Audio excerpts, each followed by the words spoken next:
Vasudevaya, Om Namo Bhagavate Vasudevaya, Om Namo Bhagavate Vasudevaya.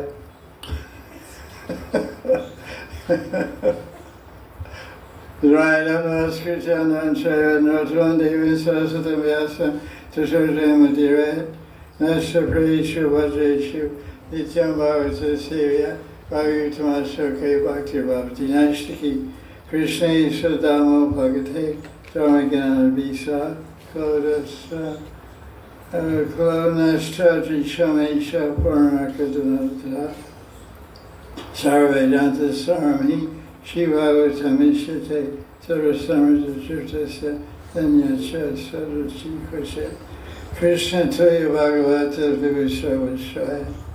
The speaker is not working right, it's too much trouble or something.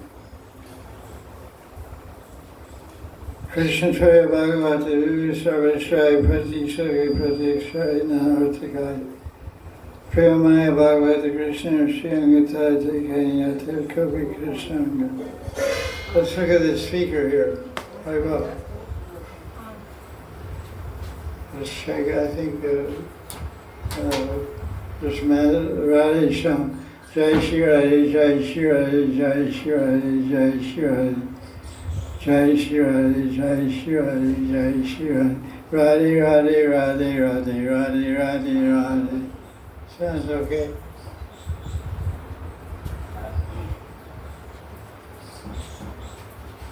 Okay.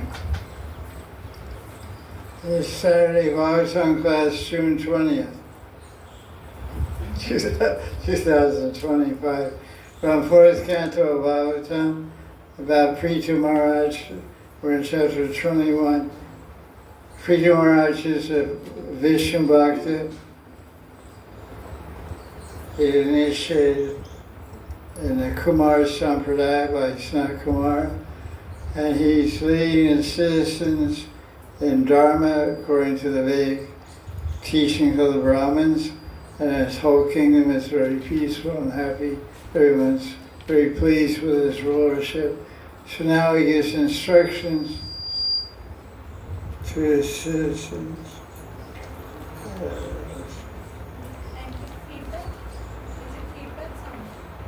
Yeah, there's a feedback button there.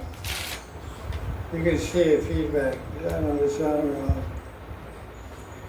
See a feedback button. First in chapter 21, it describes the city of Prithu Maharaj, was decorated with pearls, flower garlands, cloth, golden arches, and fragrant incense were everywhere around the city. And the sandalwood intersections were decorated with flowers, very sattvic and natural, even though it's a city, had so much natural color and extra auspicious things to pacify all the minds of the citizens and to satisfy their eyes. Prabhupada has a little commentary on this verse. What is being described here in verse 1 of chapter 21, what Prabhupada calls is real opulence. Real opulence isn't skyscrapers made of steel and glass, but we think that's like a big achievement of a 120-story building. Or, these big buildings everywhere. Everyone's so proud of the architectural buildings, and they're so ugly. No matter how they stretch their mind this way or that way, it ends up being different variations of ugliness, different ugly designs. So he says real opulence is supplied by natural gifts, such as gold, silver, pearls, valuable stones, fresh flowers,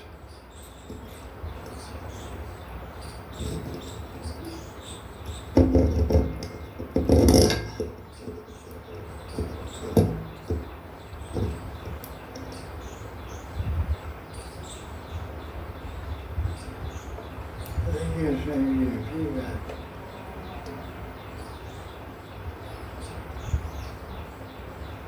Over here.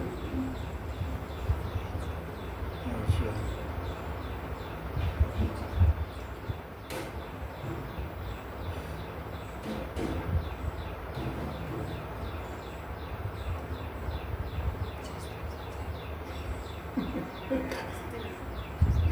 Here.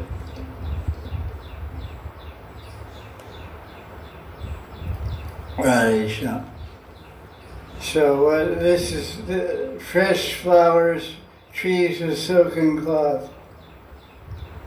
The Vedic civilization recommends opulence and decorations with these natural gifts which are created by God.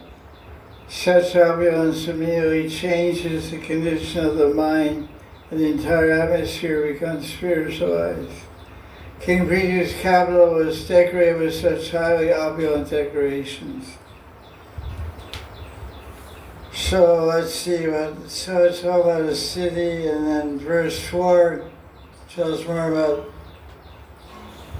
it says that because these are considered auspicious entities, so the king is going to instruct the citizens, so it's basically a State of the Union address. The king is going to address the citizens, like what do we have in. So in verse 4, he describes the citizens and pure young girls decorated bright earrings approach Prithu with lamps and many auspicious articles. Verse 2. It's okay. It says Kanyas, Mrishta Kanyas, means young girls. In the commentary translation by Babaji, is quite humorous. There's so much feedback, I don't know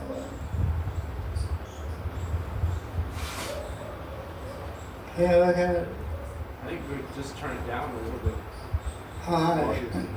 Yeah, when Brahmins do Bhagavad Saptas around the world, when they first come to the venue where the first day of Bhagavad Sapta, there's a parade where the speaker carries the Bhagavatam wrapped up in a golden cloth on his head.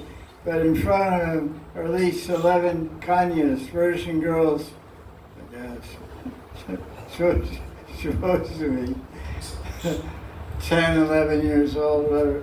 And they're all dressed up and they proceed, and that's since ancient times, since millions of years ago.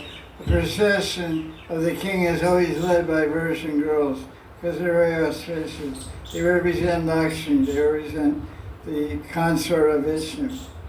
So he says that the Mrishta Kanya means young girls thoroughly scrubbed, which sounds a little odd, so I wanted to see what Prabhupada had to say. What are these girls? Took some brush, like brushing a horse or something? The Prabhupada gives a very nice explanation, because the word Mishta means clean. So I think that Prabhupada obviously has it right.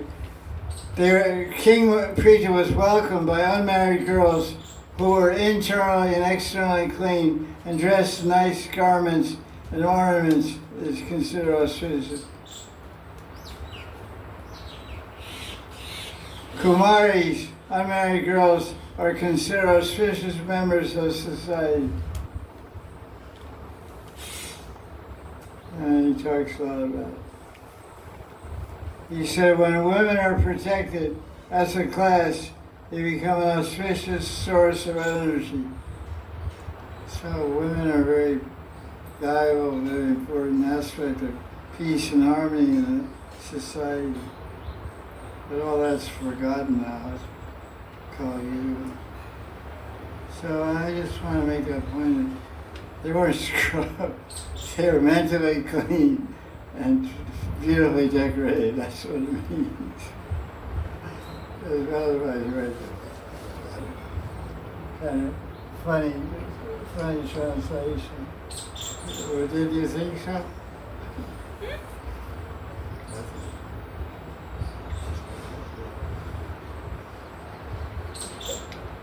Translating is, it takes a lot of knowledge, experience, and blessings from Krishna. So Bhattacharya Swami is doing a good job, a great job, but sometimes the points need a little more refinement or elucidation. So that's why I have the advantage of Prabhupada's commentaries, which are very helpful. Now verse 12. It describes about the rulership and authority of the king. No one challenged his order.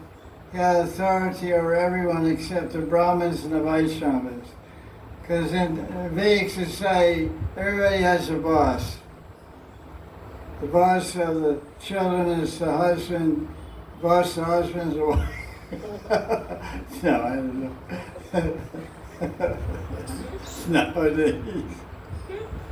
But the boss husband is the guru, and the guru, and so there's the civic succession everywhere. There's a line of authority, and then the ultimate authority is God, and his representatives were the Brahmins and the Vaishnavas.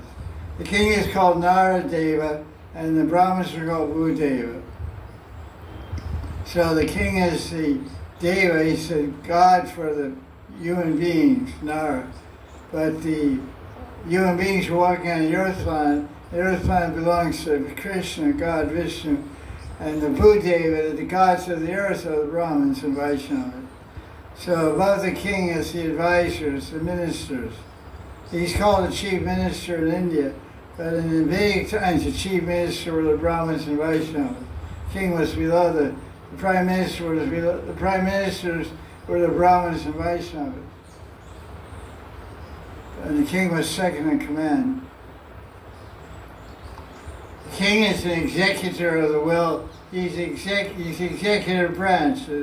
He's executor of the will and orders of Shastra, which are revealed and taught by the Brahmins and Vaishnavas.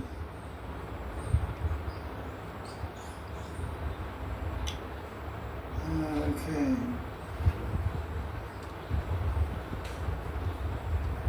It says that the Brahmins and Vaishnavas are members of Achyuta Gotra, which means Achyuta means Krishna, and that's they're beyond Varna and Ashram. So the king respects the Brahmins and Vaishnavas. Okay, so then it describes about the beauty of the king, how auspicious and handsome he was in verses 15 through 20. He had black, curly, glossy hair. Tall, dark, and handsome. Now he's avatar of Vishnu, he's Shakti-based avatar. So he has all auspicious bodily symptoms. That's being described there. Then verse 22, he starts to speak to the people. He said, good fortune, Bajram, Bajramwa, good fortune to everyone. Swagatam, Bajram me, Bajra, everything be auspicious. He says, I have been engaged by Vishnu as the protector and punisher of the people. I am in charge of giving work to the people and establishing the rules of Varnashram Dharma. By doing my duty, I will please Vishnu. Everyone will be happy. I will take taxes from you, but I will teach you about Dharma. You will be very fortunate. So he says in verse 25, oh my dear citizens, do your duties without envy. By that you will show me mercy. And he's just trying to explain how he's ruling the kingdom.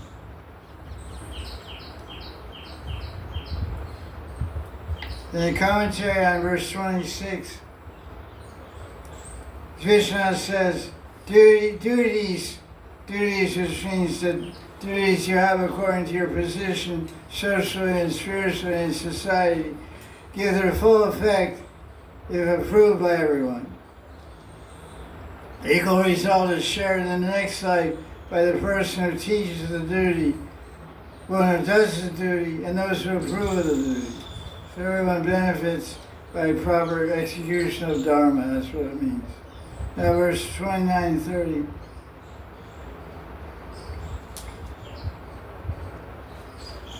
He says, what I'm teaching is basically what he's saying in verse 28 through 30.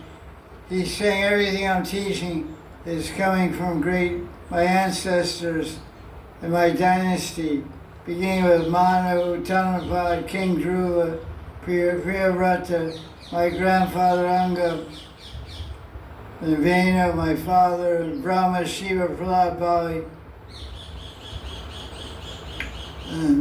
but not Vena. Vena, of course, was a Dharmic, although he was the father of Prithu. So then he's saying,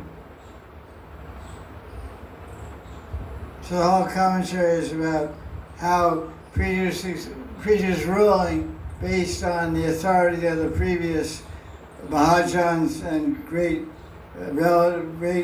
members of his family, illustrious religious, dharmic members of his family. On Bhakti Sandarbha, I have a quotation here. I wanted to read it.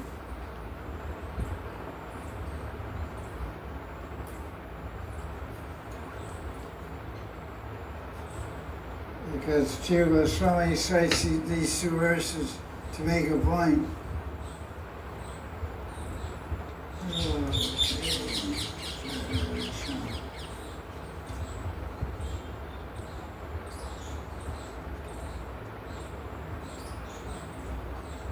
You turn the fan on for that gentleman back there. He's right under a fan, he doesn't have any fan. Sorry, I didn't think of that. So this is Jiva Goswami's commentary on these verses, chapter 21, 4th canto, 28 to 30.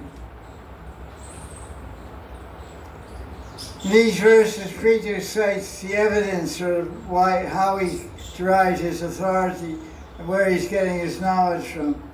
He said his evidence comes from the direct experience of realized souls, my father's father, etc., King Anga. He mentions Prahlad and Bali, although they appear in a later age. Prithu was aware of the future appearance of Prahlad and Bali from Shastra, so he included them in the list.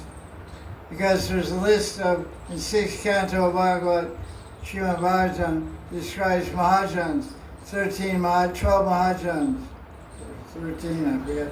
And it says Bali, it says Prahlad and Bali, Vyasaki, Sukadev, Vyasadeva. They're all great Mahajans, great spiritual teachers. So apparently, Prithu Maharaj read those Puranas and knew about the future age. There would be somebody named Prahlad would come and preach Dharma, Bhagavad Dharma, and Bali Maharaj also. So that's a nice point. So Jiva Goswami is saying, Prithu establishes his conclusion on the basis of the Vedas, Shruti Praman, logical argument, Yukti Praman, and direct experience of realized souls. So the teachings and knowledge that the king is giving, he's not a stupid guy. He's not like some presidents of some countries, without mentioning any names. You could figure out who I'm talking about. But, some are jokers disguised as presidents. But he based his authority on the Vedas, on logic, and by direct experience.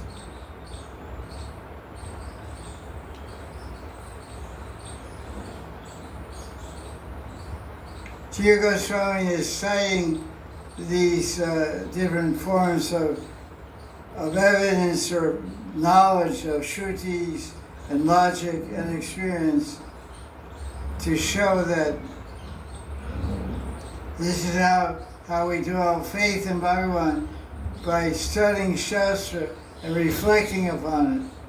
One thing is, when we read Shastra, we shouldn't read like a passive observer or just watching a movie. We should really think, what is being said here? What is the meaning here? What is the lesson I'm supposed to learn from this? What is the intention of the author? We have to deeply think. That's why the term is called Shravanam and Mananam. This is Jiva Goswami. Madan means recollection, deep reflection, like cows. Cows chew grass. They chew it, swallow it, spit it up again, and chew it again. It's called ruminating. Ruminating. We should ruminate over the points. Read it, especially when some particular rule or under point of philosophy comes up. We should think, what does this mean? Is he saying this or that? And then we look at every possible commentary we can get on that verse. Like I said, in my locker, in my book, what do you call it, shelves, I have 10 Bhagavad Gitas. One by Sri Swami, Vishwanath, Baladevi Vibhushan, and Vallabhacharya, and Prabhupada, and Tripurari Swami, and Satyanarayan Das Babaji. I don't know, a whole bunch of them. They all have different commentaries, different viewpoints, and quoting different Shastra. So to understand the verse of the Gita, it's good to read all those and still think. Because we have 10 Gitas, so there's Bhagavatams have 11 commentaries in each verse.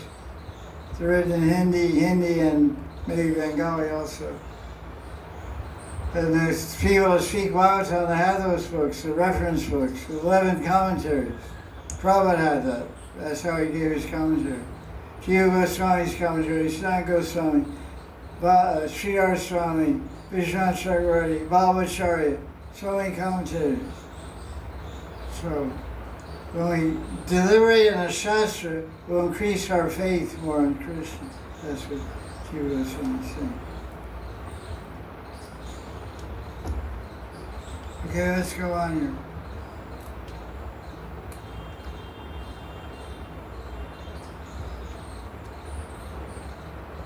Verse 31, the commentary. Vishwanath talks about austerity because Prita Maharaj is telling about tapasya.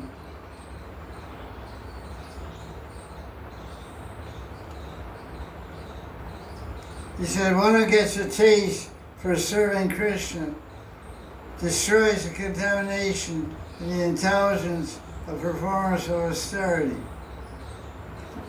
Because people who perform austerity, they think that they're special, so bhakti makes people humble and gives true intelligence where one can connect with Super Soul and get transcendental guidance in life, free from the ego of intelligence.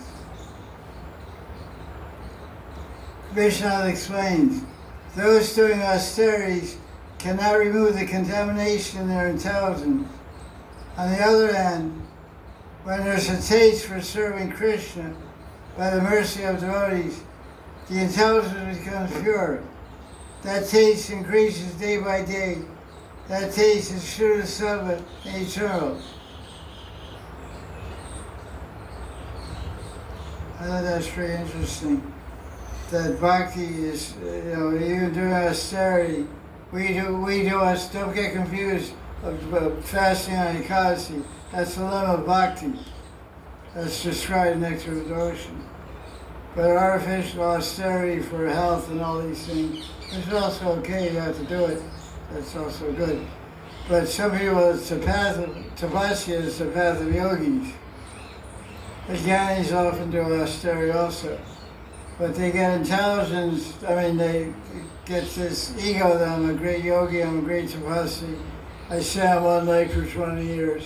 They get powers to predict the future and to give blessing. And they give blessing like, well, one guy was in Vrindavan, he used to stand on one leg all the time.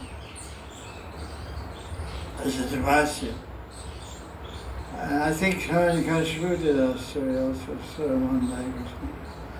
Or stood on his tiptoes, I forget. Hiranyakashipu did some austerity like that.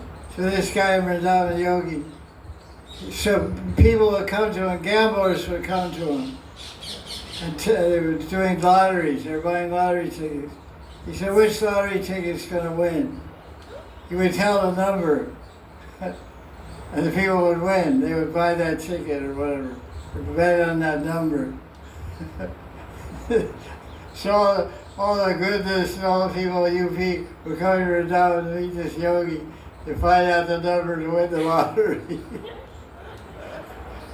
So he was so austerity, he got intelligence, but he didn't use it. He misused it. He engaged people in gambling. It's kind of a funny story, but it's true. The guy was on a curriculum mark also. Easy to see. Okay, let's look at verse 34.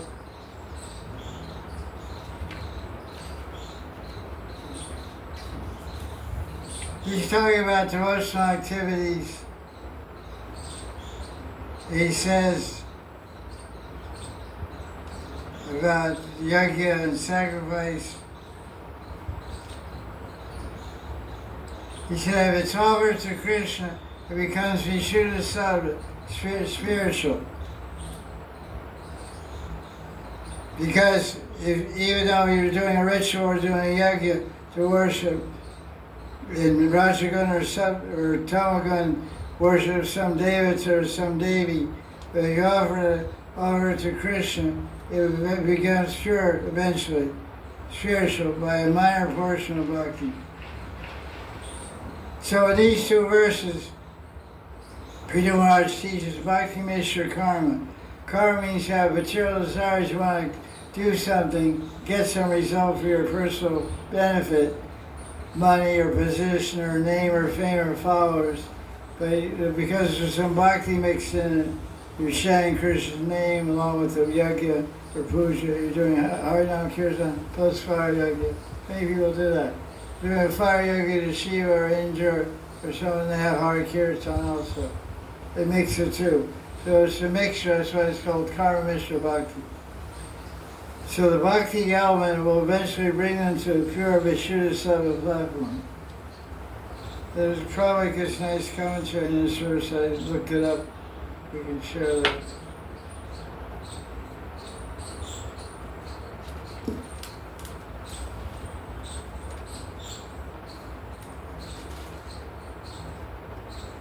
This is Prabhupada's commentary on verse 34.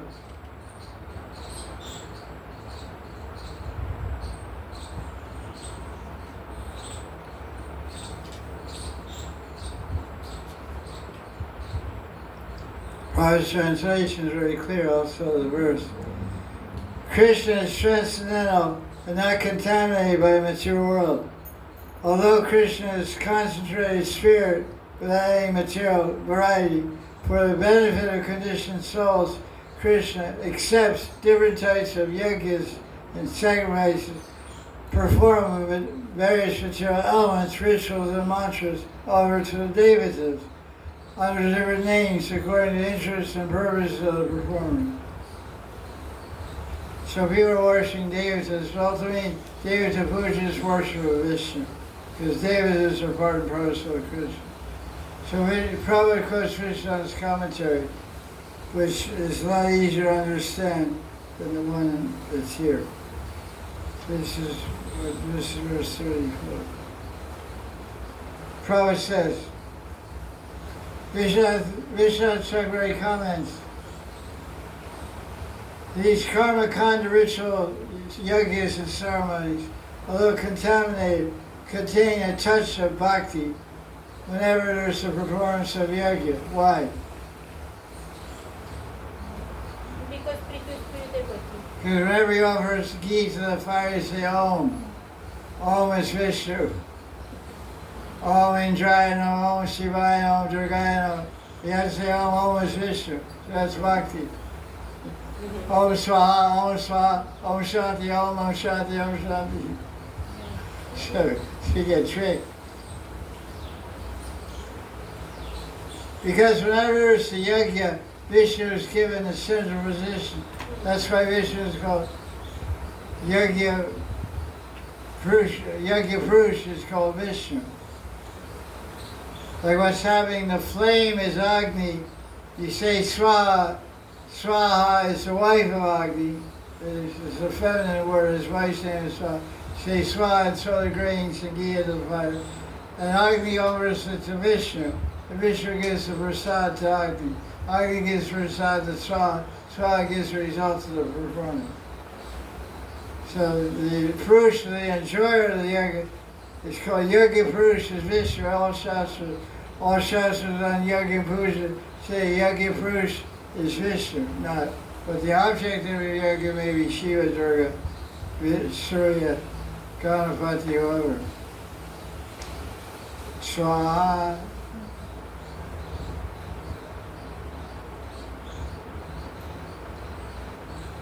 A change of bhakti purifies material nature of the performance, by which bhakti gradually comes into the transcendental position.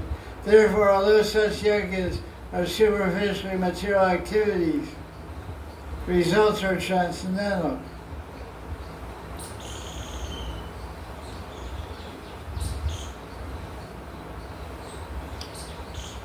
All these yagas to Surya, to Ganga, to Indra, to Chandra, etc., are performed with names of devatas, but the devatas are bodily parts of Vishnu.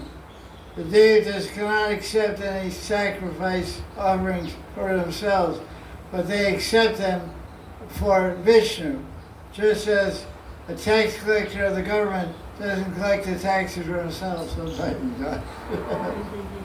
He gets busted also. Some guy in Delhi got busted. He collected like 17,000 crores in taxes and kept it.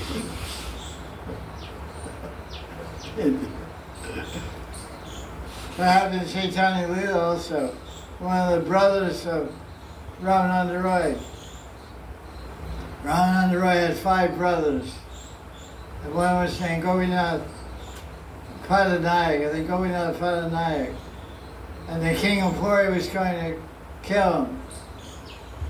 And so the people went to, the devotees went to Gauranga and said, listen, Ramananda Roy's brother is going to get killed by the king of Puri for embezzlement of taxes. And Darshana said, what? That's not my problem. He broke the law, so that's his karma. He cannot get punished. He's a brother of Ramananda Roy. I think going out Padanayak or something. So then they said, what do we do? He said, pray to Jagannath. Jagannath he's a big boss. So he prayed to Jagannath and they saved him. And he paid the money back. He had some hidden away or something. I don't remember all the details. But the same thing that Prabhupada was mentioning about.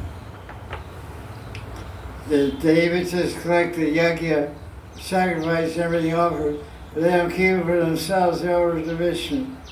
And that's how it works.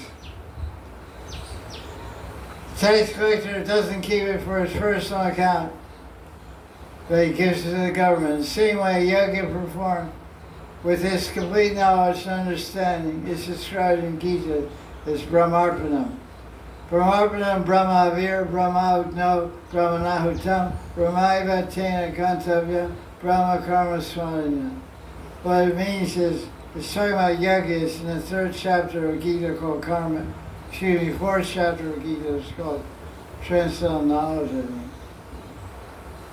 Chapter 4 is called Transcendental Knowledge, I think so.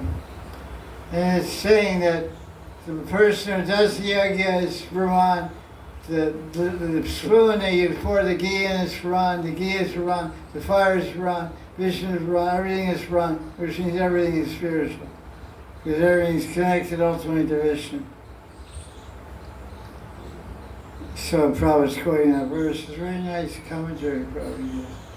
A person who is fully in Krishna consciousness is sure to attain the spiritual kingdom because of full contribution to spiritual activities, in which the consummation absolute, that which is over the same spiritual nature.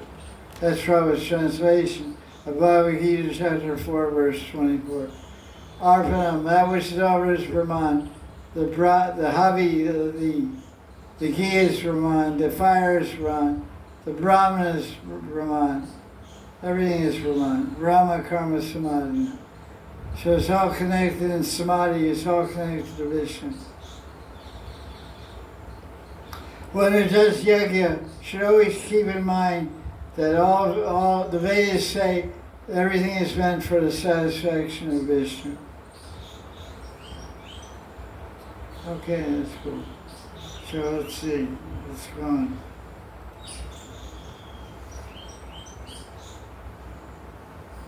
This is really nice, good, perfect preaching by preaching to a citizen. Verse 40. By constantly serving brahmanas, a person quickly and spontaneously achieves liberation because of a satisfied mind.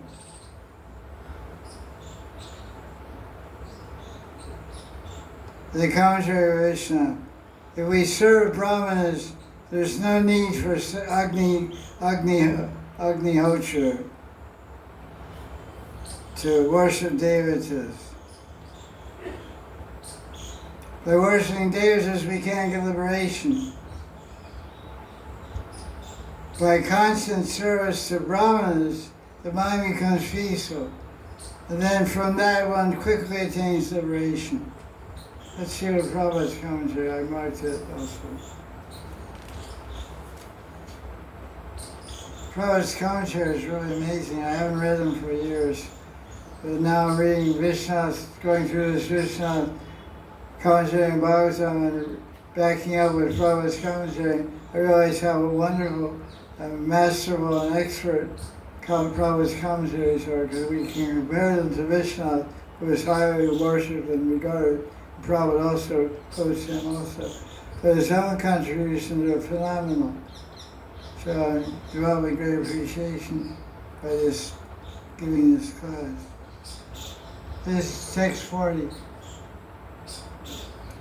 In Prabhupada's translation is so clear. Like, read the translation of verse 40 in your book while you listen to my reading of Prabhupada's translation. By regular service to Brahmins and Vaishnavas. Prabhupada always, adds a little twist, No, Brahman means Vaishnava. Ultimately, the one who knows Brahman knows the power of Brahman, who is Krishna. So Prabhupada injects that ultimate truth of Prem Tava and Vishnu, Ram, and Krishna in all the presentations. By regular service, because preachers just talk about Brahmins. Most Brahmins are, of course, Vaishnavas, but some are not. They're Vaitans, worshippers of Brahman itself. It's called a Vaitavad. By regular service to Brahmins and Vaishnavas, one can clear the dirt from one's heart and enjoy supreme peace and liberation from material attachment and be satisfied. Before you get liberation by Kunta, you have to get liberation from what? This place, this body, this world, this wife, this husband, these kids, this body, this is called material attachment. That's right, but he's just saying worship Brahmins, you get peace of mind and free from material attachment. But you can't get liberation. So there's two kinds of liberation. What are they? Liberation from Maya and then liberation. Liberation from Maya and liberation to Yoga Maya. Liberation from Maya. Liberation to Yoga Maya. So, in this world, there are no fruitful activity superior to serving Brahmins. For this can bring pleasure to the devatas, for whom the many yogis are recommended.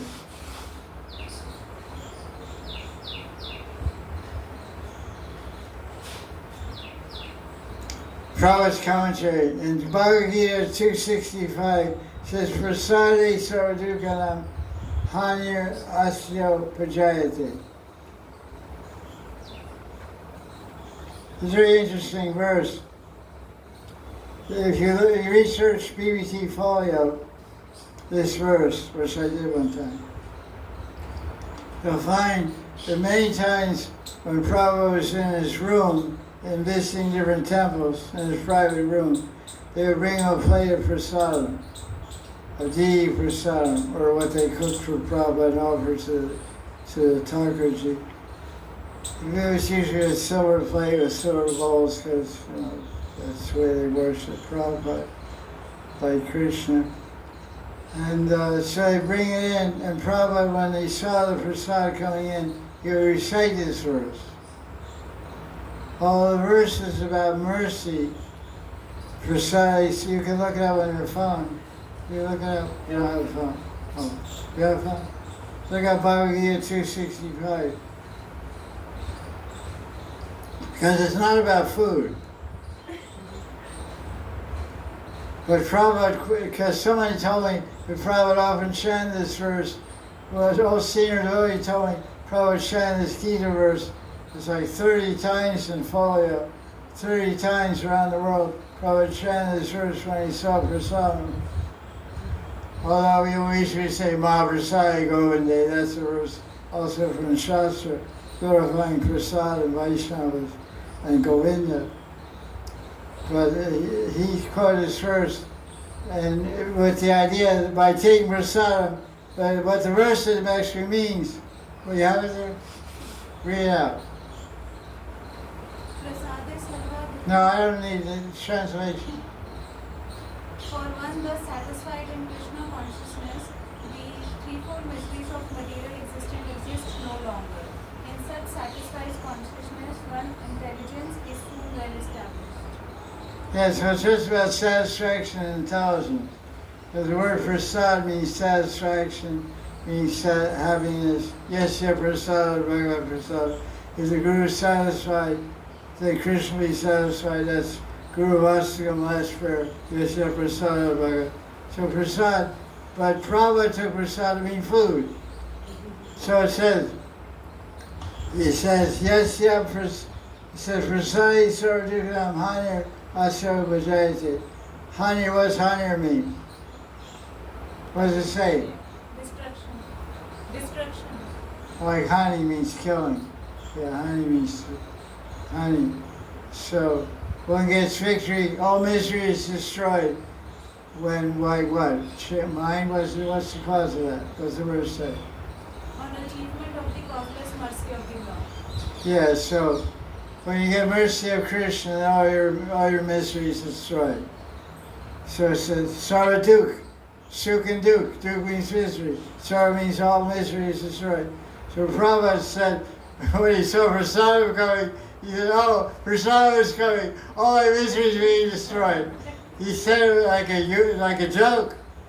Oh, Saradukanam.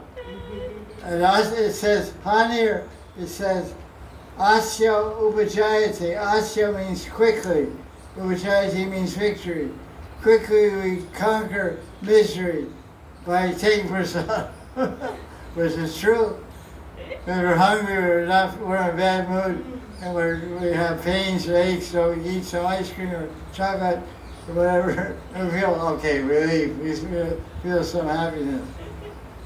So I just want to point that out, that Prabhupada quotes this verse, that if regular service to Brahmins and Vaishnavas to remove the dirt. So he quotes this verse. Unless one is self-satisfied, one cannot be free from mystery of material existence. Therefore, it's essential to serve Vaishnavas and Brahmins in order to attain perfection of self-satisfaction. That's really good. You want to be satisfied and serve others.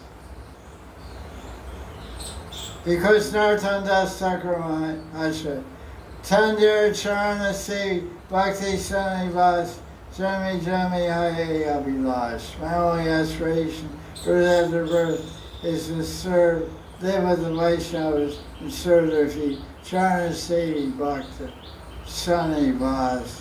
Live with the ways and serve their feet.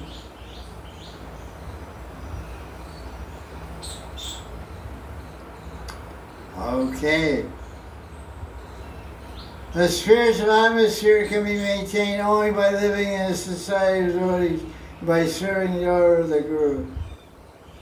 Okay, we're so more going to skip over here a little bit.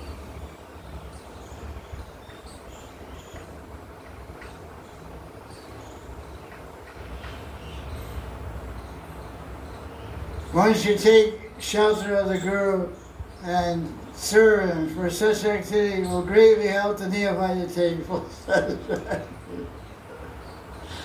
That's a problem that's putting in a plug there. Reminding his disciples, you guys want to be satisfied and serve me. That's pretty good. I mean, that's true. Then he quotes, what does he say?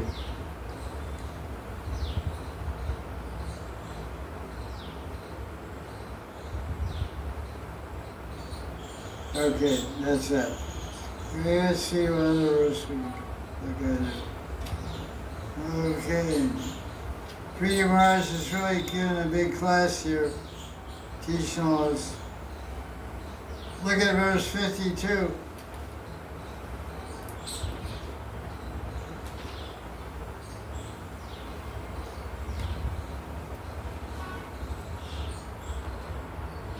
So he's been instructing the people, and now Maitreya Muni steps in verse 45 and starts speaking to, who's Maitreya speaking to? Vidura, all these teachings.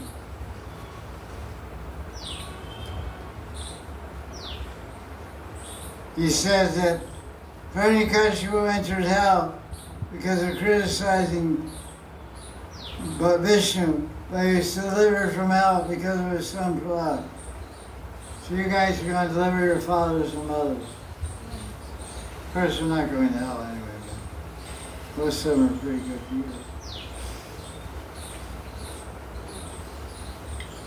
So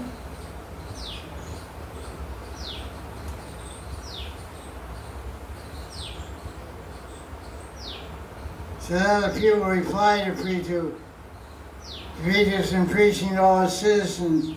So now the Brahmins and Vaishnavas, on behalf of the citizens, reply to Prithu in verse 49. O most glorious Prithu, we're very fortunate we have you as our master. You have been teaching us properly. You are our Prabhu. We are blinded by our prabdha karmas. We offer respect to Vishnu, who has entered the Brahmins, maintains the world with his powers. Let's look at Prabhupada's commentary. There's Vishnu says, seeing Prithu as Bhagavan, the Brahmins offer him respect. Entering into the Brahmin caste, in other words, Vishnu enters the Brahmins and supports the Kshatriyas. Entering into the Kshatriyas, Vishnu supports the Brahmins. Entering into both, Vishnu supports the universe. That's pretty interesting. Let's see what Prabhupada says. This verse number 52, end of chapter 21. It's in 14.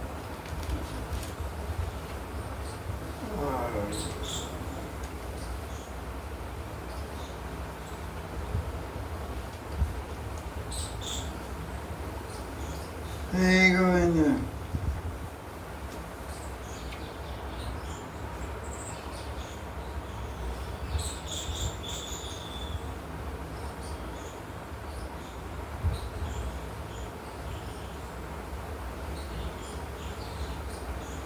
Okay.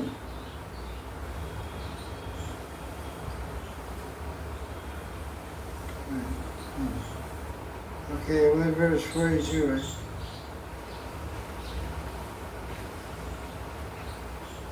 That's right, huh?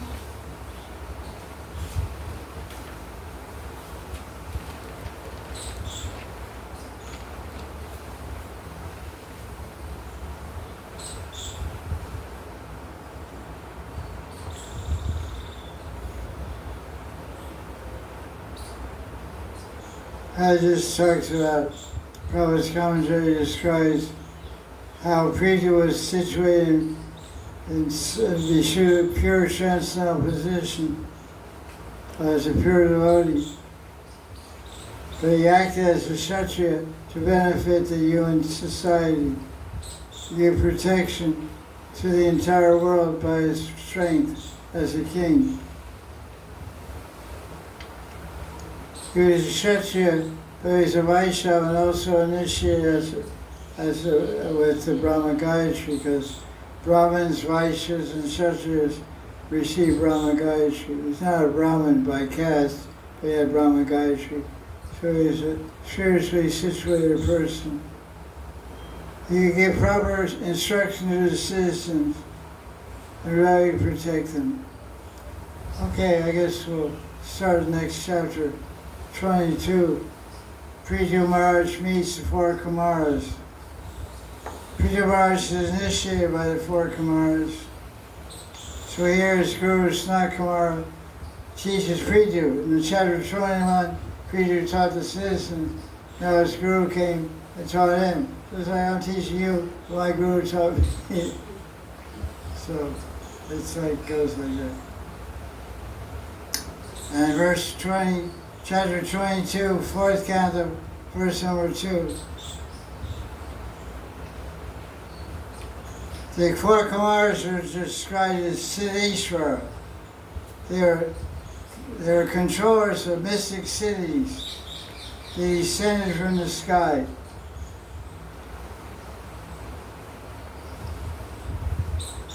Prabhupada's commentary, they were called Siddheshwara because they attained perfection and mystic yogic perfections. The four Kumaras, although they weren't very tall to begin with, they could become smaller than the smallest. They become Anuraniyan, Matomayan. They could become bigger than the biggest, lighter than the lightest. They could achieve anything they wanted and control everything. They could travel in space without machines, like Superman type. Take off. Like people have Vata Prakruti. In Ayurveda, there's Vata, people predominated by air, by Vata. They often have flying dreams. Right? Yes. It's very common. Skinny Vata type people have flying air dreams. Wind, hurricane, not hurricane, but wind, flying. People that are Pitta, like fiery type people, have fire dreams. There's some fire, there's a forest fire, a car catches on fire, they're running out of a burning house. People that are caught for fatty type people have water mountain dreams. They're walking in mountains or they're in water.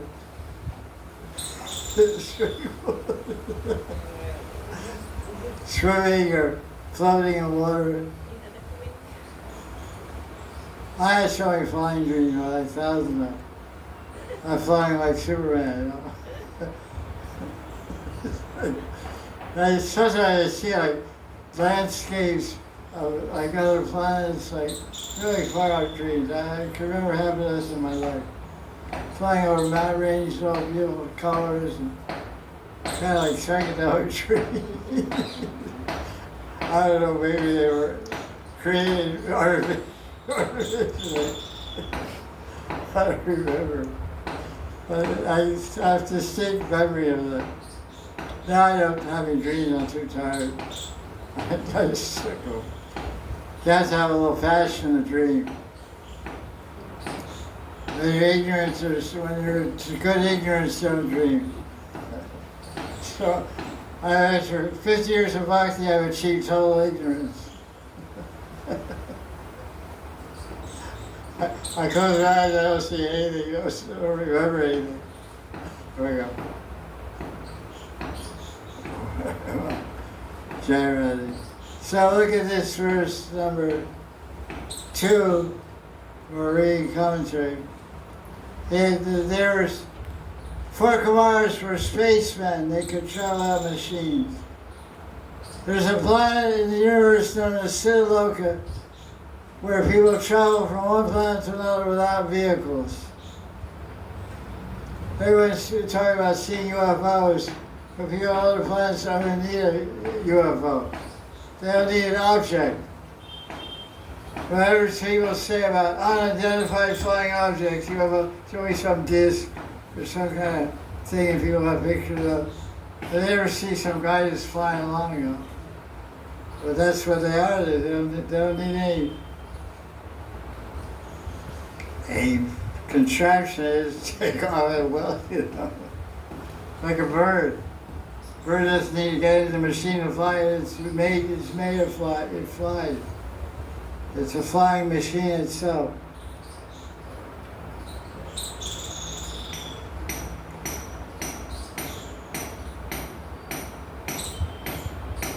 Says the 4 Kumars, wherever they went, they would immediately become.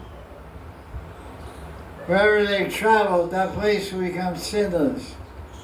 That's true, bro. We should pray to 4 Kumars.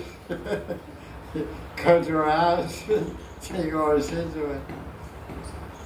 Okay, let's see what else here. Okay, verse 3.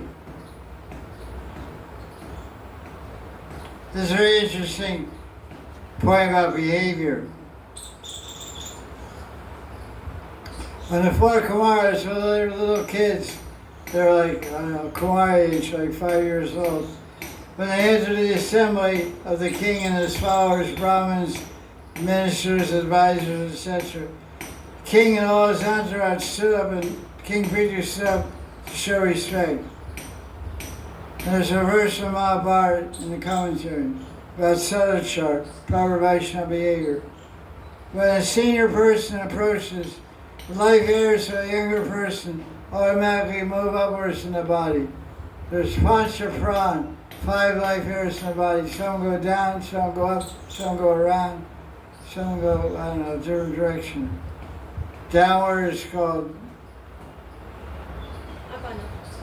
Apana Pran. Upward, or Udana Pran, upward, then around, one goes around, one goes like this. So when some senior, like a Prime Minister Modi comes here, automatically our life hairs rise up. So automatically, like the prana is pushing you to stand up, but your ego will say, oh no. Like when Balaram entered the assembly in the Bhagavatam, Dwarka Maharaj was speaking Bhagavatam. He was giving Bhagavatam class to some rishis. And Balaram came there. Everybody stopped to show respect to Balaram because he's Bhagavatam, the God. Rama Maharaj told him, I'm sitting on the outside. I'm not getting up with anybody. So Rama Maharaj said, why is this? Balaram said, everybody stood up to greet Balaram. Rama Maharaj stood. So Balaram said, this Brahmin is doesn't know good behavior. So he doesn't know how to be humble. So I'm going to teach him a lesson. So Balaram took a piece of grass from the ground. He went up to Brahma Harshan, hit him with the grass, and killed him. He died.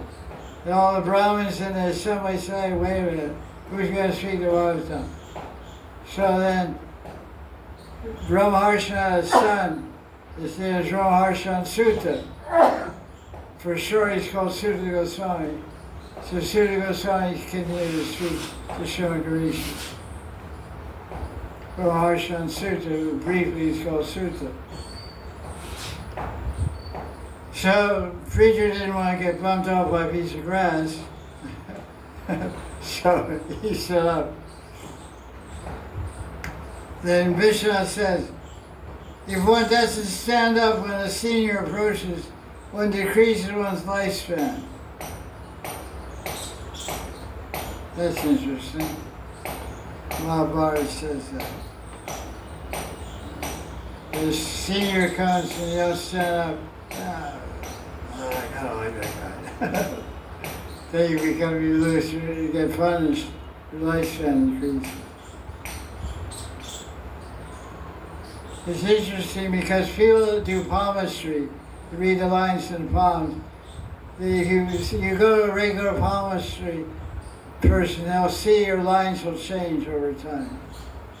Sometimes they change, so they get longer or shorter.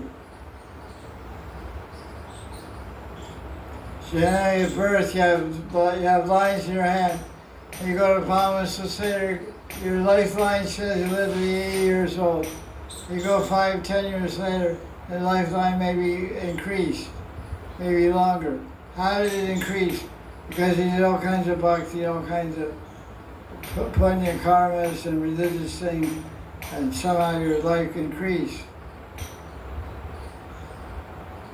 Pretty interesting. Just like there was one sannyasi from Mathura, Narayan Maharaj, Bhakti Vedanta Narayan Maharaj. He had his palm read. He was also a Brahmin and knew palmistry himself. But someone said he would die at 80 or something like that. But he lived to be 90 plus, or something, maybe 90, I think. And when he got older, his lifeline was longer. So when it started. So Krishna can do amazing things. So that's why Mahabharata has to be true. It says, you make offense by wrong behavior, you shorten your lifespan. So it's not too smart to have bad behavior. That's why Sudashar is taught by the mother and father, and by the elders. They teach the juniors how to behave.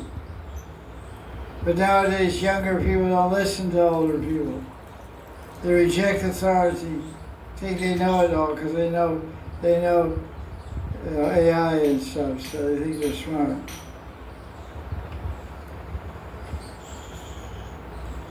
Behavior is so important. You can increase or diminish your lifespan just by proper behavior.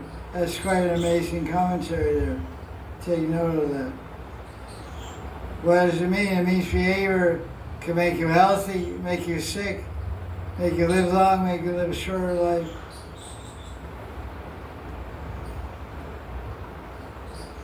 Like I told you a story, some kid was doing some gardening work in Vrindavan, and the person he was working for told him, don't cut this tree, it's a Gopal tree. The person cut the tree and the kid died that night. He was 16 years old, perfectly healthy. He was destined to live a long life. But he died because he disobeyed his superior. Also, he cut down and killed a Gopal tree in Vrindavan. He had immediate reaction. The tree was right near Lokanath Goswami's Samadhi, the Gokulananda Mandir complex.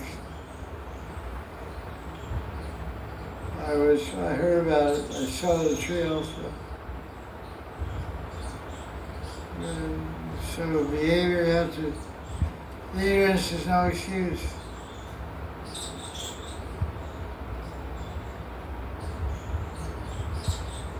So verse 24 is where he gives some very interesting comments here.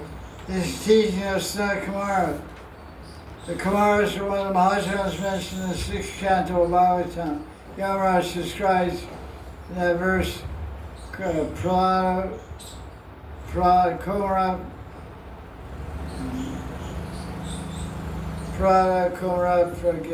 he describes it.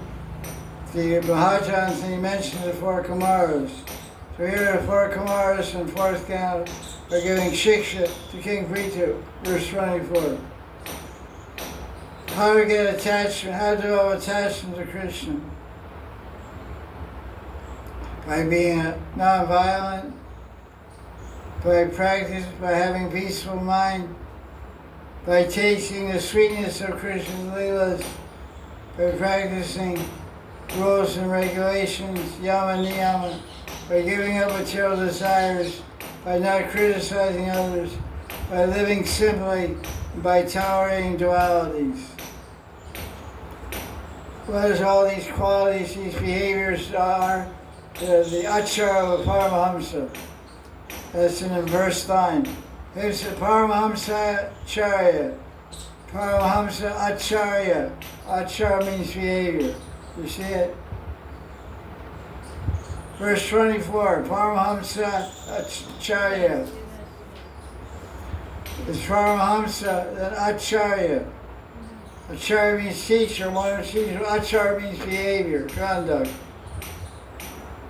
Then it says, first, it's non-violence. So rati means attachment. Rati also means Baba Bhakti.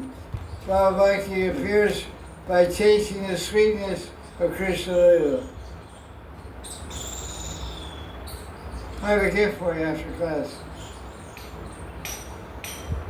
Just remember. So that's nice. Let's see Prabhupada's commentary on the source. So these are some ways we can increase our rati, our bhav for Krishna. Don't criticize anyone. Criticize yourself. Oh, me? I'm perfect. Did you know? I'll tell you how perfect I am. I try to do it every day. Let everybody know how perfect I am. So just remind you. Just in case you might forget, I have to tell you how perfect I am. According to Vaishnava philosophy, you have to follow great acharya of the four sampradayas, or this civic succession. This is Prabhupada's commentary. So he's commenting on this Paramahamsa Acharya. So who are the Paramahamsas? The Paramahamsas are the gurus, the acharyas of the four sampradayas. What sampradaya is being described in this verse? Hello? Kumar Sampradaya. It's one of the four Vaishnava Sampradayas. Trying to advance in spiritual life outside of the civic succession is ludicrous. Therefore, the said Acharya Van Purusha Veda, who follows the Acharyas will know things as they are.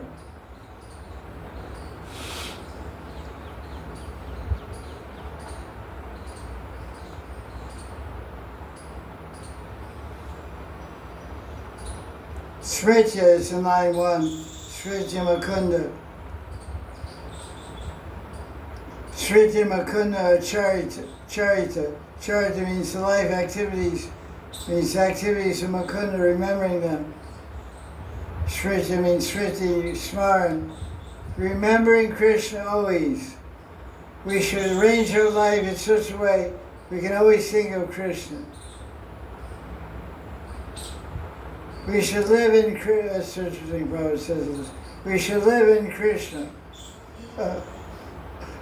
That's pretty wild. We should live in Krishna so that while eating, sleeping, waking, working, walking, we remain only in Krishna. Oh yeah, I think he means Krishna consciousness.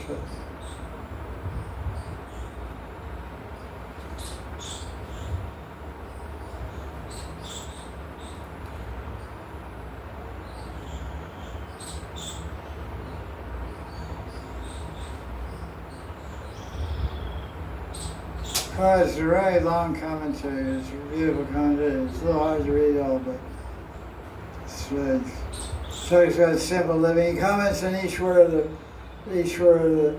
the verse. Because one verse is Nirihaya, which means simple living. It's in the last line. Nirihaya Dvanda Tidiksha. These are different qualities of one should live. Tidiksha means tolerance. Nirihaya means simple living. Haridava. This is another feature of a devotee. Niriya means gentle, meek, or simple. The devotee should not live very gorgeously and imitate a materialistic person. Plain living and high thinking are recommended for a devotee. One should only accept what one needs to keep the material body fit to do bhakti. One should not eat or sleep more than needed. Simply eat to live. Don't live to eat. Sleeping only 6-7 hours a day are principles to be followed by devotees. As long as the body is subjected to climatic changes, extreme climatic changes, especially here in Madan, India, disease and natural disturbances are there. We cannot avoid them. Sometimes we receive letters from neophyte devotees questioning why they have fallen sick, although practicing bhakti.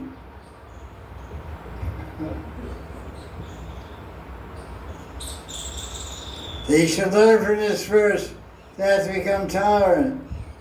This world is full of duality. We should not think that because he has fallen sick, or one has fallen sick, one is not Krishna conscious. Krishna consciousness continues without impediment from any material opposition.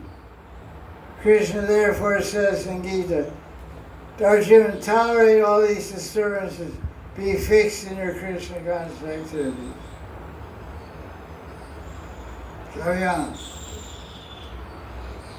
Rain or shine, we have to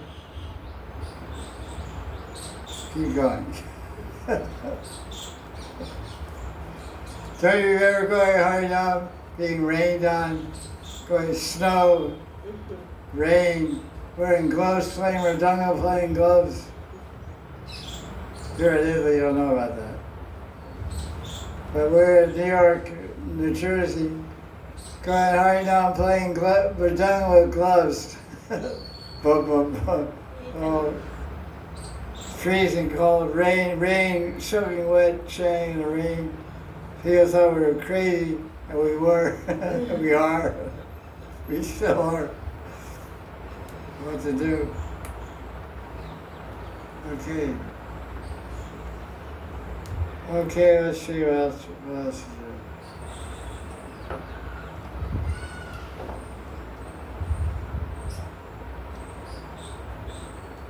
there. 27. That's 27.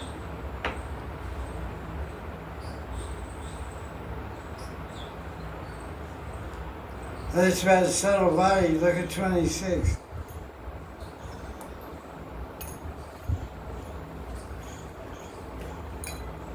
What develops attachment or bhav? Rati means bhav or attachment for Krishna. When it appears in one, it burns up the subtle body of mind and intelligence.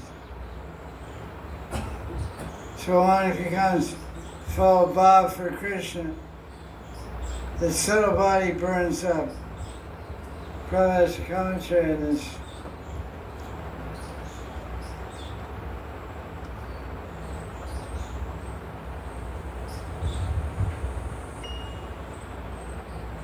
The super soul and the jivatma both live in the heart.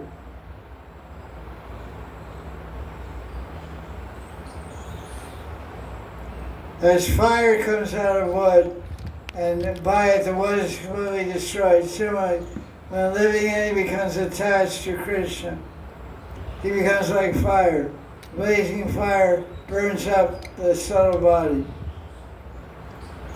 When a living entity within the heart becomes enlightened with full spiritual knowledge, becomes detached from the material world, one burns up the material covering of 5 elements, earth, water, fire, air, sky, becomes free from the 5 kinds of material attachments: avidya, ignorance, false egotism, attachment to the material world, envy, absorption, material consciousness.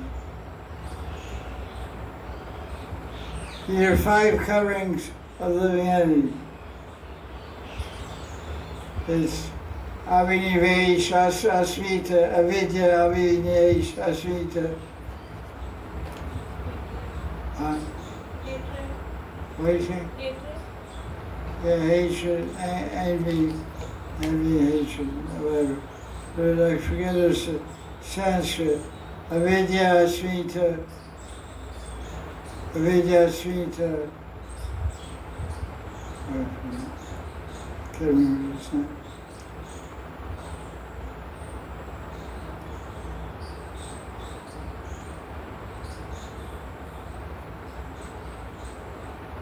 He's saying one becomes liberated in the body. The pure devotee's body becomes Chinmaya Sharir, spiritualized body. The devotee's body is not connected with material activities. And this way the devotee is liberated, even though still in the material body.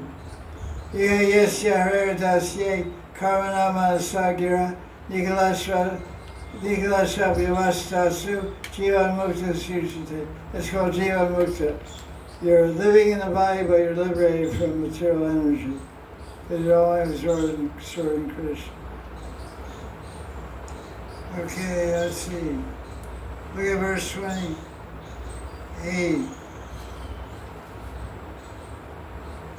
When the subtle body is destroyed, you see Krishna.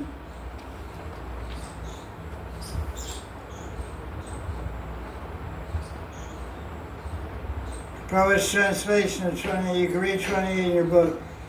When the soul exists for sense gratification, what creates different material desires, becomes subjected to designation.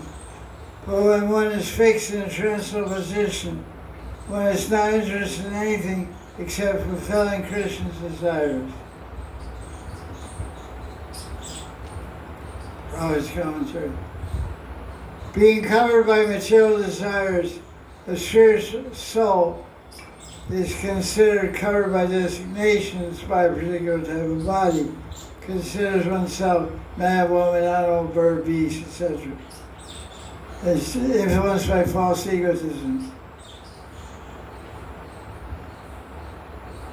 Yes. A liberated person has no attachment for anything material for sense gratification. One understands everything belongs to Krishna. Everything should be engaged in Krishna's service. Therefore, there's nothing to give up. Paramahamsa engaged everything in the service of Krishna, because everything originally is spiritual, nothing is actually material.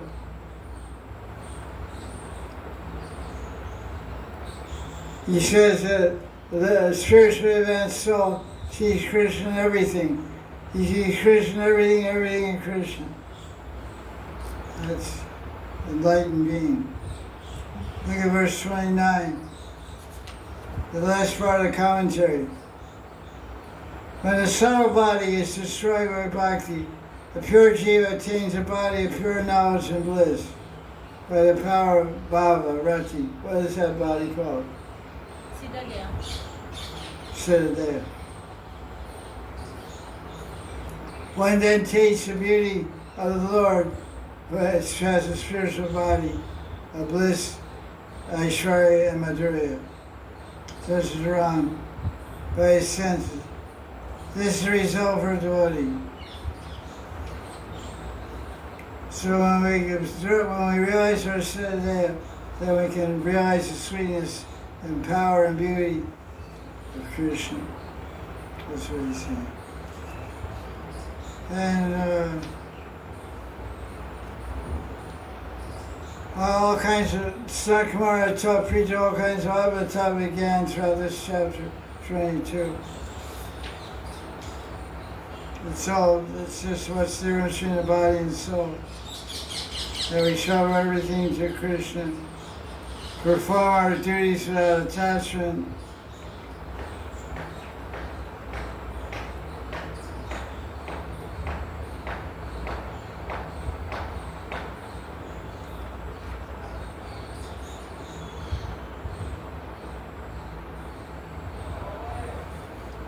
Maharaj ends the chapter by describing more about Prithu. What time is it? 5:21. 5:21. Okay, chapter 23.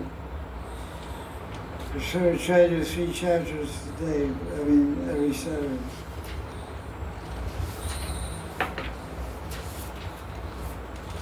So you can, of course, you read all that stuff.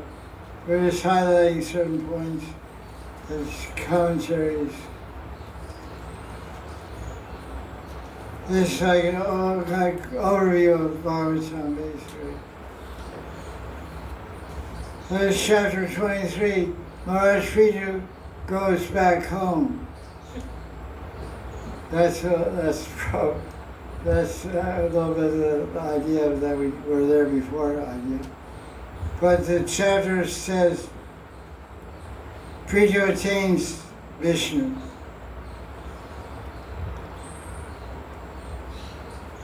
It's home in the sense that we should be there, but we didn't ever come from there. Anyway, so let's see what high points are of this chapter. This verse number 7. So basically, it describes how Prithu leaves his body. What he does to prepare to leave his body, how he gives his kingdom over to his son, and he and his wife go to the forest and live his Vanapras, and then perfect their life doing austerity and doing Vishnu Bhakti, setting an example as an ideal king, going through all the ashramas. So you see chapter 23, verse 7.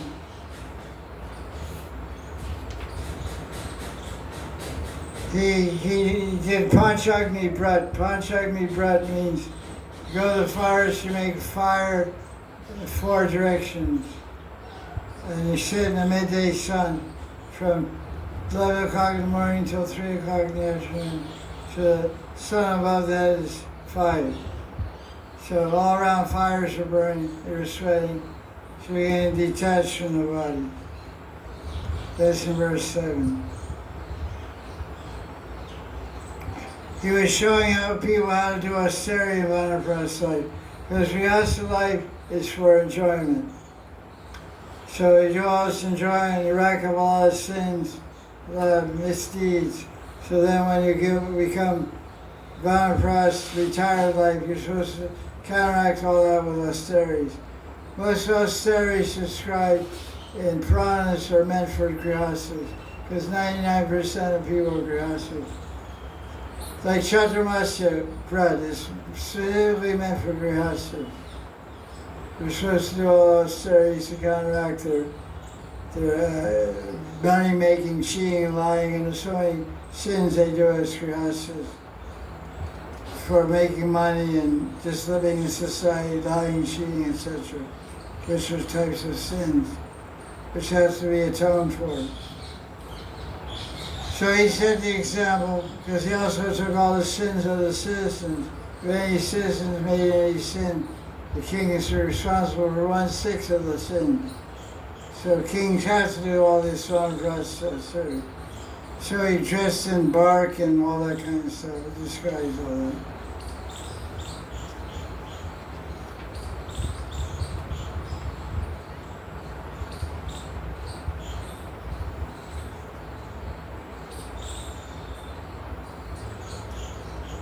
Verse 11, Prithu was very anxious to attain Vishnu.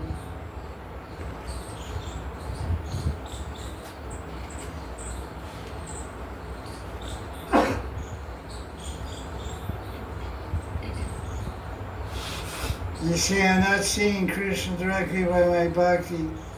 Do I have a subtle body or not? Actually, Prithu didn't have a subtle body. He was an avatar of Vishnu. We had some doubt. Page 411. Mentioning of giving up his body is only for materialists to reserve their mentality. This appearance is handled by Maya in the case of both avatars and devotees. Among the forms of Bhagavan, Ram does not give up its body. Among devotees, Dhruva did not give up its body. These examples indicate the truth of all forms of Bhagavan and perfected devotees. So he's saying that perfected devotees don't give up their bodies. Usually they do, but the exception is true. He went in the self-same body to Vaikuntha. Look at verse 13.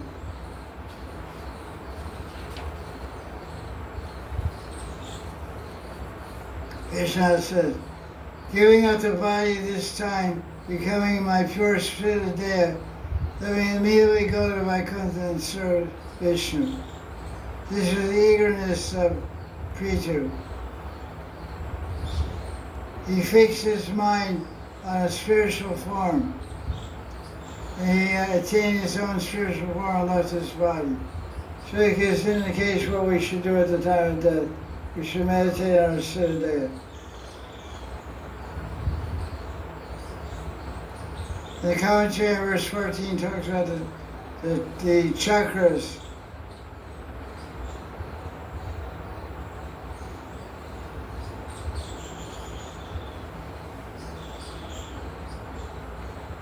I once asked Satyanarayana Das Babaji, I wrote a letter, asked him where the Vishuddha chakra is located. Vishuddha chakra is the throat chakra. So he said he doesn't read anywhere described. But here in this commentary, Vishnu says, the Vishuddha chakra is below the throat. The throat is situated above the Vishuddha chakra. So this is the throat, from here to here. So that means the Vishuddha chakra is here, below the throat. Because he knows Mahasabha, he's having, because I was asking where is Saraswati residing, because Saraswati is the Devi of speech. Speech is in the throat. So he said, I haven't read anywhere specifically where that chakra is. But this is the first time I see information. It says, I had to see it in Sanskrit, I guess, to get it correct. The throat is situated, you see that verse 14? The throat is situated above the Vishuddha chakra. One time a person was doing physiotherapy on me, but I had stroke, I couldn't speak because he was pressing here.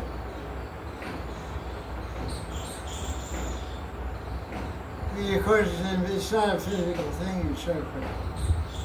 It's a psychic area. It's not a chakra. It's not a physical thing. Let's see what Prabhupada's commentary is on this. But that's a good place to press.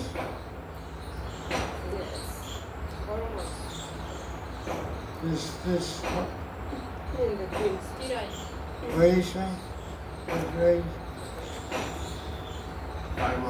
Thyroid gland is there also. Thyroid's there? Yeah, thyroid is on the You said that behind Adam's apple or under here? it's on the Adam's apple, but it still kind of stimulates everything. This pole. Interesting. Little anatomy class here. A lot of doctors in the audience. Gray's Anatomy. Okay. So,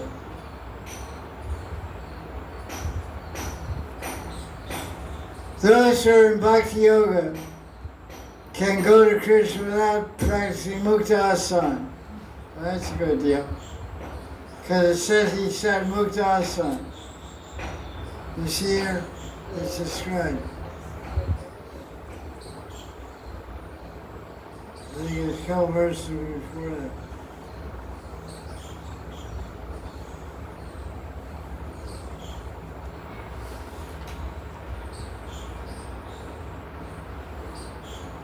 He was practicing a yoga mixing.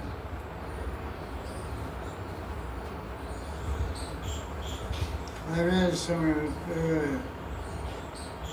Muktasana. Prabhupada said we don't need Muktasana. We can just lie in our bed and go back to God. Prabhupada was lying in his bed in Vrindavan and went to Krishna. He wasn't sitting Muktasana.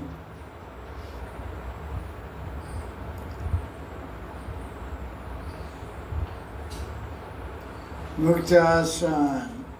Liberation seat of liberation.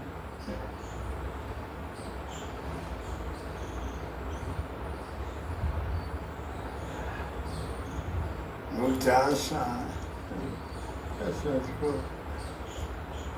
So he said, a bhakti yogi, if a devotees enter the spiritual sky automatically after death. Consequently, a devotee does not feel sorry for not having practiced Kundalini chakra or not penetrating the 6 chakras one after another.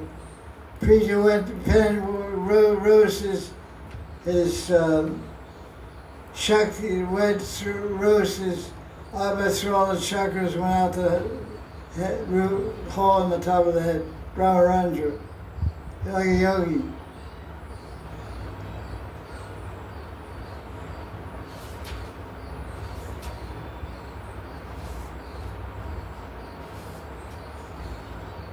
So devotees don't have to go all that trouble. It's Hare Krishna.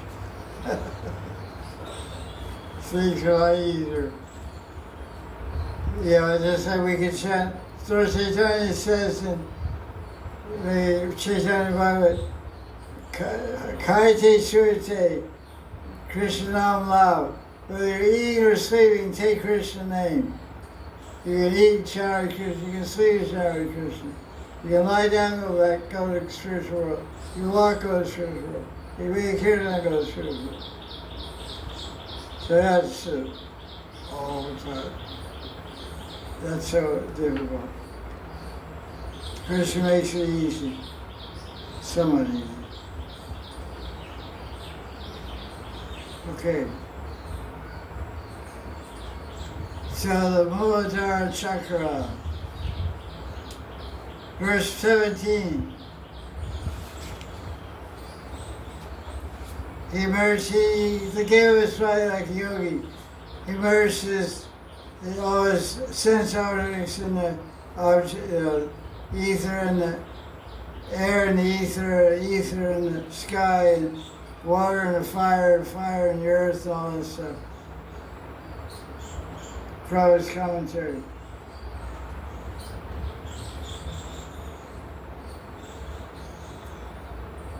This is what Prabhupada's commentary, verse 37.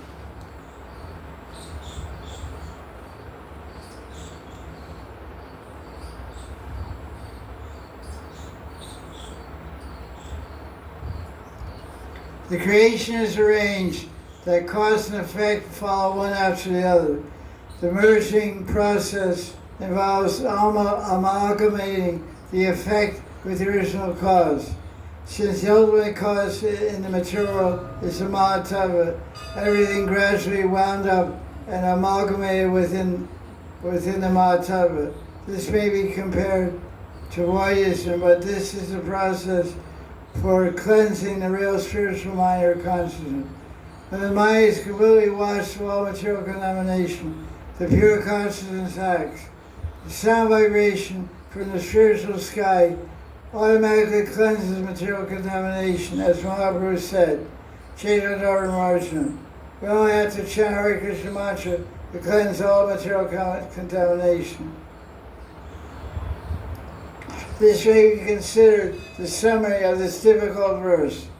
As all material contamination is washed away simply by chanting Hare Krishna, all desires and reactions of material activities become completely vanquished.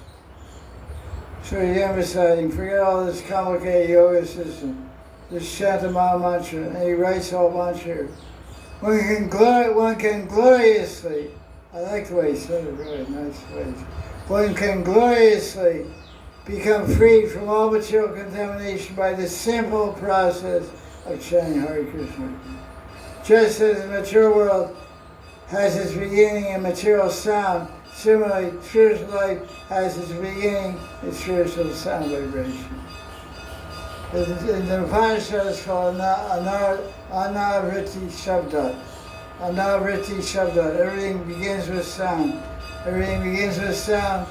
Krishna's flute, which transforms into Om. Om transforms into everything else. So we can end our material entanglement by the sound of the Maha Mantra.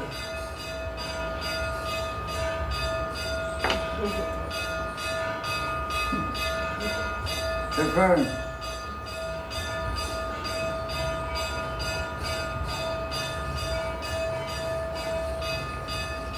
The interesting point in verse 18, 23, it says, look at the last line, Srupa Sto.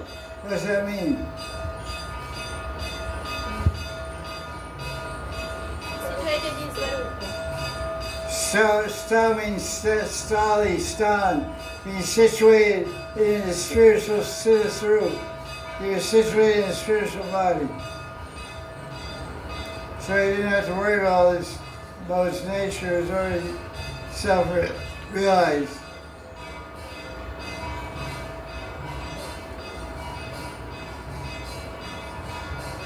Look at verse 21.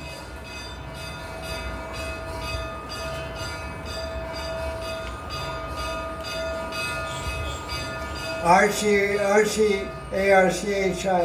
Archie is the wife of Prithu. Her husband gave up his body, and she saw it, and she went to burn up his body. Probably has a commentary I picked up on this first one.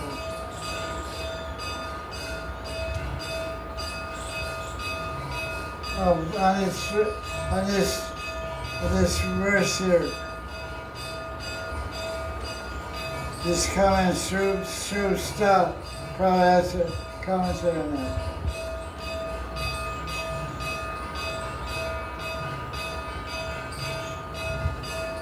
This verse, the phrase Sruvsta is very significant. The real identity of an individual soul lies in understanding one is the eternal server of Krishna.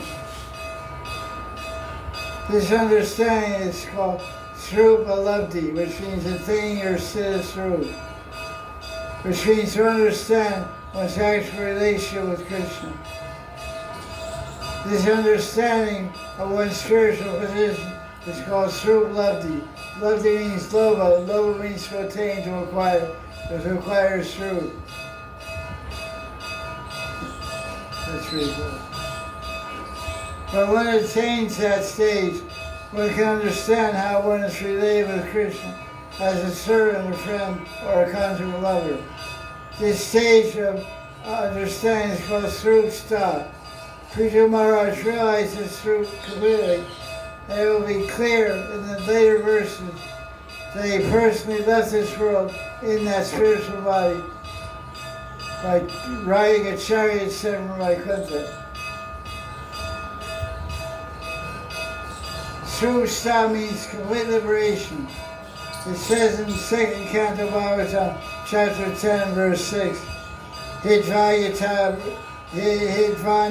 Rupam Srupena Vyasati. A living entity abandons Maya, attains position of bhakti. It's called Sruvsta, or complete liberation. Also means when one attains one's Siddha, one is fully has attained full perfection.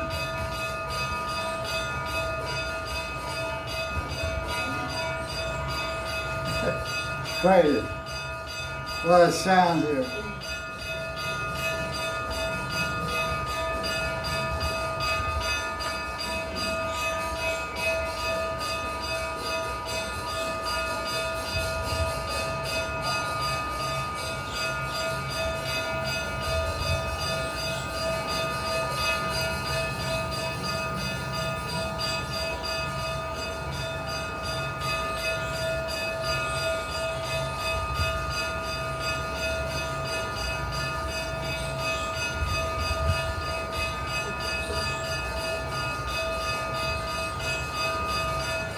special benefits of living across the street from the temple.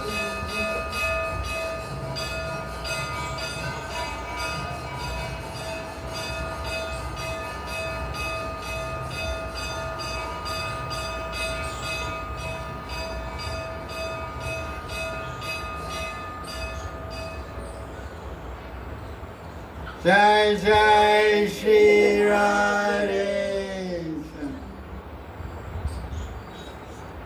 So it describes how Archie kept a cool head. Her husband died. She just made a fire, threw on the fire, and jumped in the fire herself. And the commentary says there's 33 devatas. Generally they say there's 33 million devatas.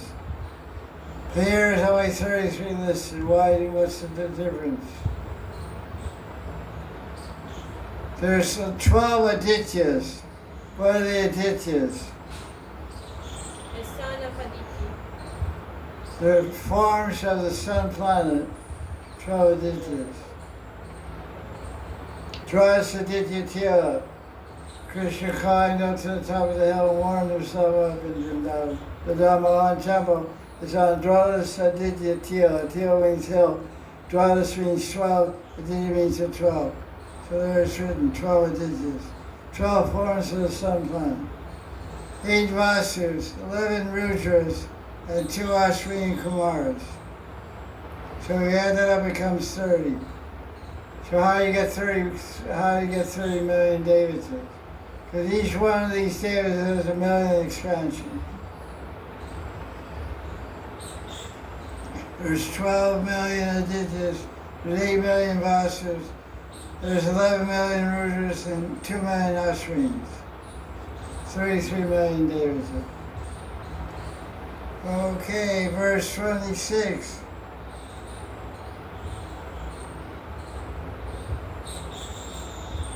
And Prithu was traveling to the spiritual sky on Garuda, and the Devis and the heavenly planets were watching him, and playing drums and showering flowers.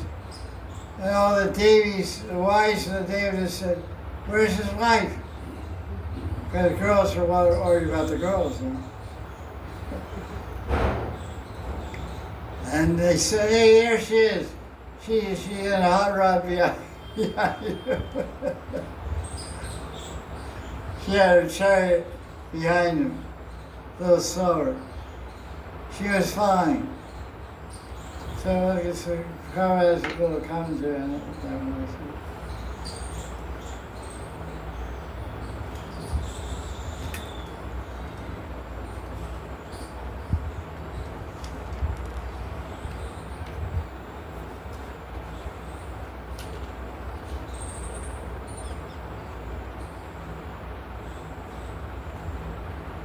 Prithu was a pure devotee, and his queen Archie, his wife, simply followed her husband.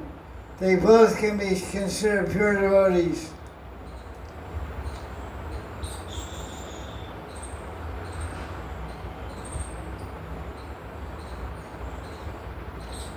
A woman does not need to attain high qualifications, but if she simply follows the footsteps of her husband, who must be a devotee, then both husband and wife attain liberation and are promoted to Vaikuntha Loka. This is proven by the inconsiderable activities of Maharaj Prithu and his wife.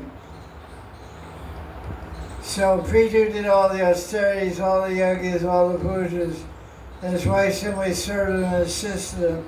By humble service and submission and respect, she got the same benefit he got. That's what the Vedas explain. So she had it easy. Just maybe she had to eat one chickpea a day. It just describes the Prithu was doing all the austerity. She was just assisting him. But it's austere to live in the forest, no doubt. For a queen to live like watch, she must have lived pretty similar to her husband. It says in verse 19, she followed him to the forest. His wife, his queen's feet never touched the ground. She was always carried in a palanquin and walked in the palace. She never walked on earth. Now she's walking in the forest. She became thin, but she was also following the vows of her husband.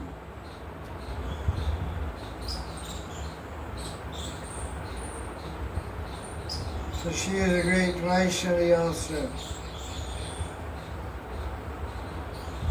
The Devis were pointing with their fingers. Look, there she is, there's Archie. See, look. She's going up. Verse 26.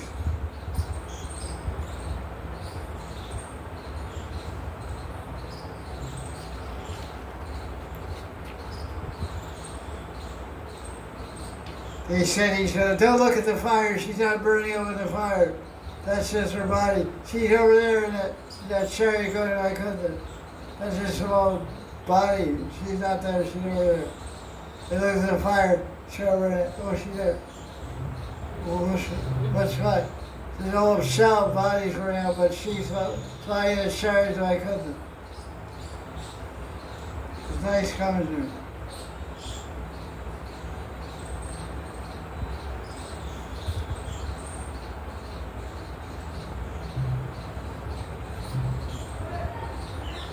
Verse 29 comes to the end. Preacher along this way, practice spiritual life daily. Boarded an airplane, went to Vaikuntha. In verse 33, the chapter 23 ends with benedictions and blessings for anyone who hears this chapter. So if someone hears this chapter 3 times with attention, they'll get children if you want children. You guys are all like yogis, but anybody wants a child out there should hear this chapter. Become famous by hearing this chapter. And you go to Vaikuntha by hearing this chapter. You get all kinds of good stuff.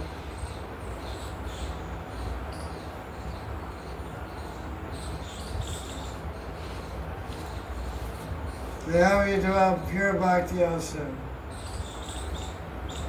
So that's it for our preacher's story. Next week, next Saturday, we'll do chapter 24, 5 and 6 about Shiva teaching the Prachetas and teaching how to do yoga, how to do bhakti yoga, and teaching them a prayer called Rudra Gita, chapter 24, it's Rudra Gita. And very nice teachings of Lord Shiva in this chapter 24.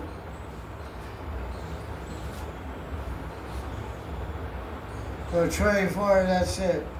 25 is Pranjana. King Pranjana. It's an allegory, I think so. Okay. Srimad Bhagavatam ki jai. Bye. Good.